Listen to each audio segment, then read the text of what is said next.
भगवान शिव की पूजा में कभी भी प्रयोग न करें ये 7 चीजें। हिंदू धर्म में सभी देवी देवताओं को प्रसन्न करने, उनकी पूजा करने के विशेष अलग तरह के तरीके बताए गए हैं। इस पूजा में कुछ ऐसी सामग्रियां होती हैं जो भगवान को बहुत प्रिय होती है और इन सामग्रियों से भगवान प्रसन्न होकर मनवांछित फल प्रदान करते हैं, तो वहीं कुछ ऐसी सामग्रियां भी होती हैं जिनका प्रयोग करने से विपरीत परिणाम मिल सकते हैं। भगवान शंकर, जिन्हें भोलेनाथ भी कहते हैं और विनाशक भी, एक और भगवान भोलेनाथ अपने भक्तों से बहुत ही जल्दी प्रसन्न भी होते हैं, तो क्रोध के कारण बहुत जल्दी रौद्र रूप भी धारण कर लेते हैं। 1. शंख जल। एक पौराणिक कथा के अनुसार भगवान शंकर ने शंखचूड़ नामक राक्षस का अंत किया था। भस्म होने के बाद उसकी हड्डियों से शंख का निर्माण हुआ था। चूंकि शंखचूड़ भगवान विष्णु का भक्त था, इसलिए विष्णु भगवान और लक्ष्मी जी को उससे चढ़ाया गया जल बहुत प्रिय है, लेकिन शंकर भगवान ने उसका वध किया था, इसलिए भगवान भोलेनाथ पर शंख से जल चढ़ाना वर्जित है। 2. तुलसी।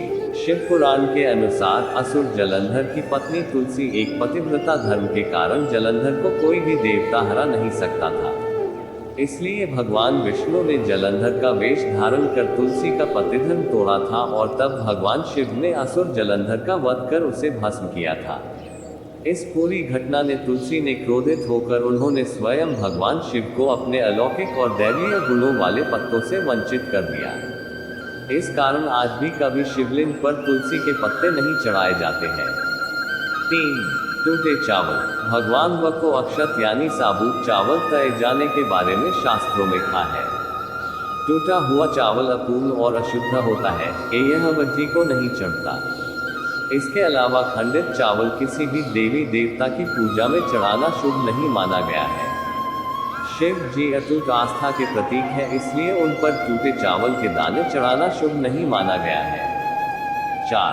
खंडित बेलपत्र। ये हमें पता है कि शिव जी को बेलपत्र अत्यंत प्रिय है। जो भी भक्त शिवलिंग पर बेलपत्र अर्पित करता है, भगवान भोलेनाथ उसकी सभी मनोकामनाएं पूरी करते हैं, लेकिन बेलपत्र को अर्पित करते समय ध्यान रखें कि कभी भी शिवलिंग पर कटे फटे अथवा खंडित बेलपत्र न चढ़ाएं।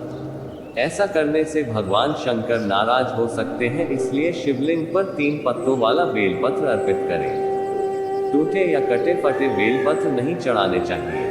5. उबला हुआ दूध। हमेशा कच्चा दूध ही शिव जी को चढ़ाया जाता है। दरअसल इसके पीछे कारण यह है कि इससे शिव जी का मस्तिष्क शांत और ठंडा रहता है। कच्चा दूध पवित्र भी माना गया है। उबला हुआ दूध कभी भी भगवान शिव को नहीं चढ़ाना चाहिए।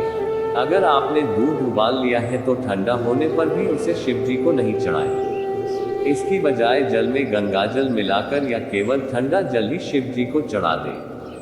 6. काला तिल। तिल या तिल से बनी कोई वस्तु भी भगवान शिव को अर्पित नहीं करनी चाहिए। इसे भगवान विष्णु के मैल से उत्पन्न हुआ माना जाता है, इसे भगवान व को नहीं तया जाना चाहिए। हालांकि चाहे तो सफेद और लाल तिल शिव जी को चढ़ाया जा सकता है, लेकिन काला तिल शिवलिंग पर नहीं चढ़ाना चाहिए। 7. लाल वस्त्र। लाल वस्त्र का संबंध देवी और हनुमान जी से माना जाता है। वैसे भी शंकर भगवान की पूजा में लाल रंग के फूल और सिंदूर भी नहीं चढ़ाया जाता है। भगवान भोलेनाथ को सफेद रंग प्रिय होता है, इसलिए ध्यान रखें कि शिव जी की पूजा में कभी भी लाल रंग के वस्त्र का प्रयोग नहीं करना चाहिए।